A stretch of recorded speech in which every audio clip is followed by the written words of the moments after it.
Guna menunjang sektor pariwisata, peranan restoran dan tempat makanan memegang peranan yang cukup vital.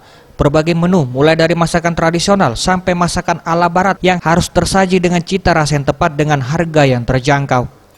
Hal inilah yang mendorong Wawi Susanto membuka usaha tempat makan milenial yang berada di Jalan Telaga Kambang, Iwak Kecik. Dengan menu bintang 5, rasa kaki lima yang dapat dinikmati semua kalangan. Kendati persaingan bisnis kuliner di Palembang cukup ketat, dirinya optimis dengan menawarkan tempat yang nyaman serta harga yang terjangkau dapat menarik wisatawan untuk datang ke kota pempek ini.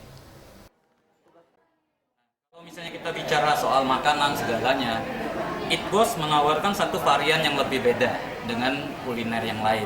Karena kalau kita lihat di sini, semua makanan hampir.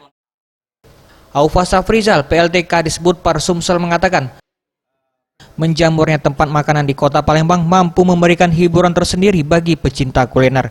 Bahkan wisatawan dari luar daerah sengaja datang guna mencicipi kuliner di kota Palembang ini. Mulai masakan tradisional sampai oleh-oleh khas yang menjadi buruan para wisatawan. Restoran Eat Boss ini juga sangat tepat karena ya tentu di antara wisatawan yang datang semuanya tidak wisatawan lokal, karena mereka juga ada wisatawan dari luar negeri yang mungkin mereka juga ingin mencari makanan yang sesuai dengan.